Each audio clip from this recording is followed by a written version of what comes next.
খাবারটা খায়ালন, আপনি যদি খাবারটা খান তাহলে আপনার একটা খুশি সংবাদ দিব, তা শুন না আপনার মনটা ভালো হয়ে যাইব। কি সংবাদ? আব্বা আপনারে মিথ্যা কথা কইছে, মো আপুর কিচ্ছু হয় নাই, আপা সবাইরে কয়ে গেছে আপনি যেদিন আইবেন আপনার এই কথা কইতে যে আপা মারা গেছে। আমাকে তোমার আপার কাছে নিয়ে চলো।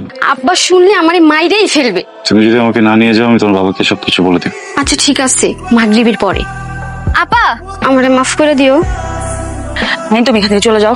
কেন করছো এমন? আল্লাহর ওয়াস্তে তুমি এখান থেকে চলে যাও, যে কোনো সময় কিন্তু চলে আসবে, বুঝছো? অনেক বড় ঝামেলা হয়ে যাবে।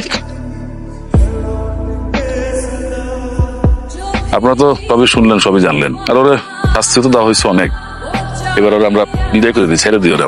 মামা আপনি এটা কি কইতেছেন? হ্যাঁ, এত বড় সাহস আমার বাড়িতে ঢুকে আমার বউয়ের লাগে যাতা খুশি করবো? ওরে আমি কাইটটা গাঙে ভাষায় দেবো। ওর এত বড় সাহস কি? খবরদার! কি কইলি? ওর গায়ে কোনো হাত দিবেন না। আবার কথা আমি বাজারে নিয়ে তুলে রাখি, যাতে এলাকার সমস্ত পুরুষ মানুষ দেখে, জীবনে যাতে কোনোদিন পড়বে না। তো অনেক বড় অন্যায় করে ফেলেছি রে মা। এই পশুটার কাছে বিয়ে দিছিলাম, আমার হচ্ছে মাফ করে দে মা। আমি শুনছি এতদিন এই শয়তানটা তোরে প্রচার করে, কিন্তু আজকে নিজের চোখে যখন দেখলাম তোরে আর এই বাড়িতে আমি রাখবো না, তোর আমি নিয়ে যাবো। কিন্তু তোরে আমি কইলে যাবো রে মা। আমি নিয়ে যাই ওরে, আমি অনেক ভালো রাখবো, অনেক আদরে রাখবো। কোনোদিন এমন কিছু করবো না যেটা তো কষ্ট পায়। কোনোদিন ওর দিকে কড়া চোখে তাকাবো না। মানুষটা তো আমারই, আমার মানুষটাকে আমার কাছে ফিরে দেন না কেউ। আমাকে বলতেছো নিয়ে যাবা? মাইয়া তো বিবাহিতা, দুদিন পরে যখন তোমার কথাটা মনে পড়বো তখন যে তুমিও পশুটার মতো লাগে আচরণ করবো না, তার কি গ্যারান্টি আছে? আপনি ওকে আরো 100টা বিয়ে দেন, আমি তখন ওকে এভাবেই ভালোবাসবো। আমি না ওকে কোনো স্বার্থে ভালোবাসি নাই, আমি ওকে ভালোবাসি কারণ আমি ওকে ভালোবাসি। আমার প্রথম ভালোবাসা, একবার ওকে হারাইছি, আরেকবার ওকে হারাইতে পারবো না কেন?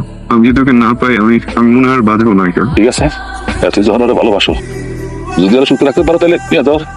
নিয়ে যাও মানে কি মামা?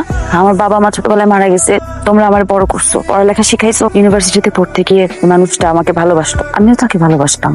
কিন্তু তার পরিবার আমাকে কোনোদিন মেনে নেয়নি, আমাকে বাধ্য করছে তার কাছ থেকে দূরে চলে আসতে তোমাদের কাছে। তোমরা মনে করছো যে আমার জন্য দরকার ভালো পাত্র খুঁজে বিয়ে দেয়া, তোমাদের সিদ্ধান্ত মেনে নিছি, যে মানুষটার সংসারে গেলাম, তার যখন প্রয়োজন হয়েছে তার ইচ্ছা, তার প্রয়োজনটা সে মিটাই নিচ্ছে। আমি যখন ইচ্ছা করে দিতে চাই নাই, আমাকে জোর করে তার পাওনাটা নিয়ে নিছে।